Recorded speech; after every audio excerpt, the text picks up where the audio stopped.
Could 2311 and Front Row Motorsports make it as open charter teams?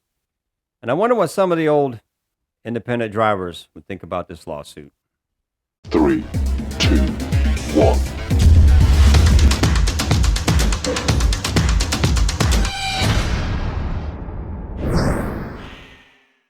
What's up, everyone? Hope everybody out there had an amazing week. Hope you had a great Halloween. Man, if you're like me, you're kind of tired of hearing about this lawsuit. 2311 in Front Row in NASCAR. It's taking up so much of the stories, but it is news. And we're going to talk about some different aspects of this today. One of the things I just want to talk about is being an independent team, what this could mean to them, and about the case in a little bit. I want to start out, first of all, I want to start out by saying this. So many people just keep bringing up Michael Jordan in this situation. There is a whole nother team out there, Front Row Motorsports, Bob Jenkins. They're also fighting in this right here. But everybody brings up the billions of dollars Michael Jordan's got. But there's a whole other team was over here fighting this whole battle as well. I think they deserve their own recognition with the battle that they're putting up with this. This is kind of a group effort between these two teams. So anyways, let's just quit talking about that. Let's get on to now. I want to talk about the independent. And the one independent I want to talk about right now is Wendell Scott. And there's good reasoning behind this, because I would love to hear what this man had to think about this lawsuit right now. I'd love to hear his thoughts and opinions on everything that's going on.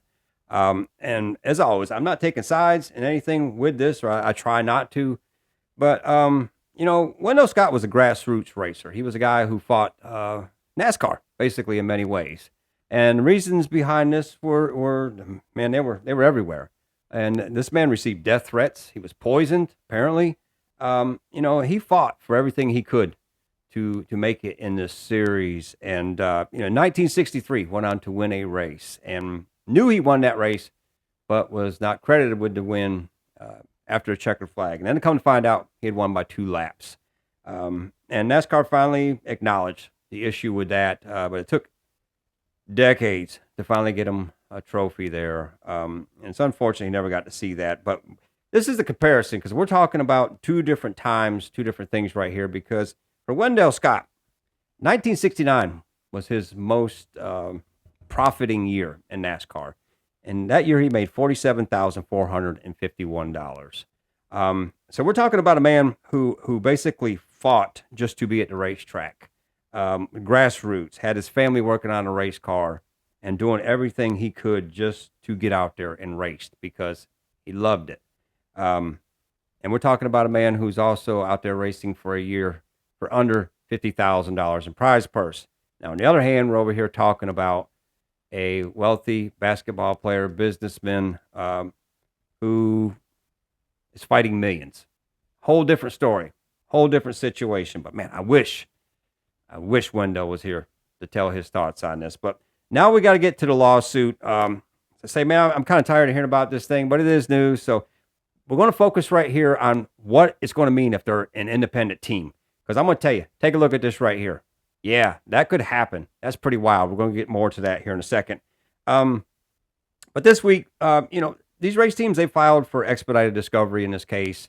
And the judge denied it. And I kind of saw that happening.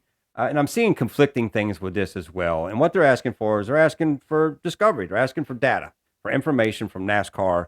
And we're talking about NASCAR. This is a deep drove of data. There's a lot of stuff here that they have to go through. And obviously NASCAR doesn't want to give them things that they don't need to, or they don't have to in this case. So it's going to take time to go through this. So the expedited avenue of this was kind of far-fetched to think that was going to happen.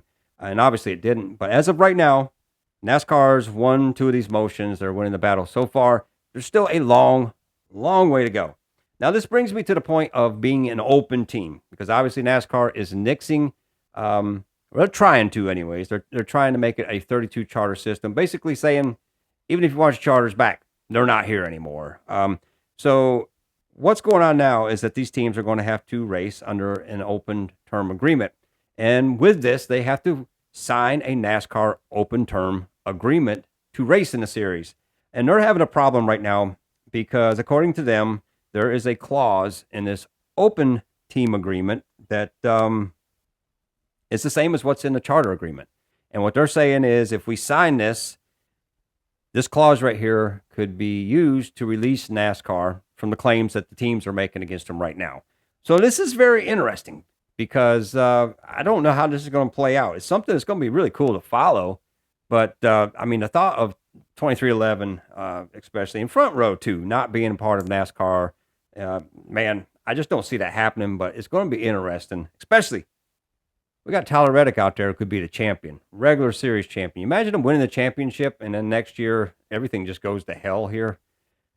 Wow. It's pretty wild to think about.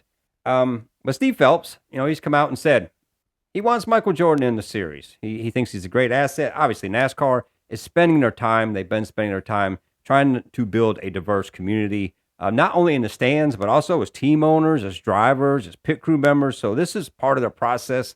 So obviously, they want Michael Jordan in the series, but it's just becoming something crazy to happen. Now, here's a scenario I want to get to.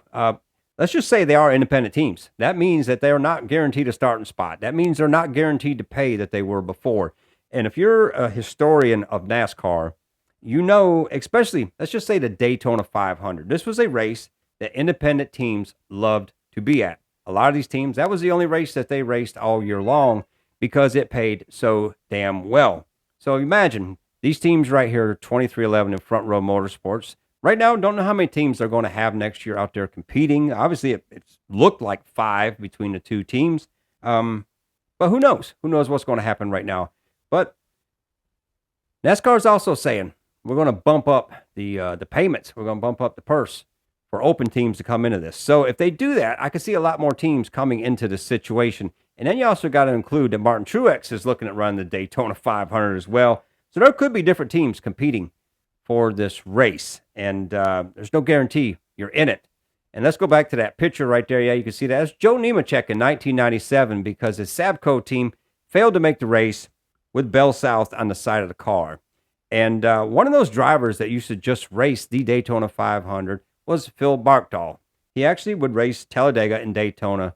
And one of the biggest reasons for Daytona, again, was for the prize purse. If he made that race, he made a pretty good, healthy living for the year.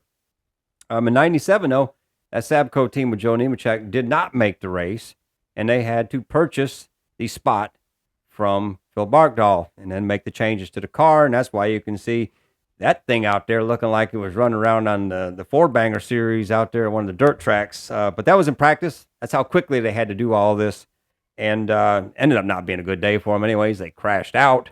But this is going to be interesting because, as I say, these teams are not guaranteed a spot, and man, let's just think about this. Let's think about B.J. McLeod. Let's think he goes down and qualifies for a Daytona 500. Already made his $40 million, can run all the races he wants to. And one of these teams doesn't make the Daytona 500. And they go to B.J. and they're like, man, we really want to run this race. And B.J. is going to say, how bad do you want to run this race?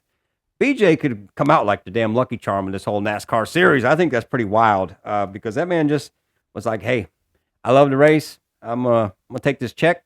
I'll still continue on with you, but I'm going to have fun over here as well while y'all fight all this out. But interesting stuff, man. So it's going to be really, really wild to see what happens with this. But anyways, as always, man, I want your comments down below. Tell me what you think about all this stuff because who the hell knows? Who really knows right now? But 2025 is going to be interesting either way. But anyways, man, hope you had a great week out there. Hope you enjoyed the race. And as always, we'll see you at the checker flag.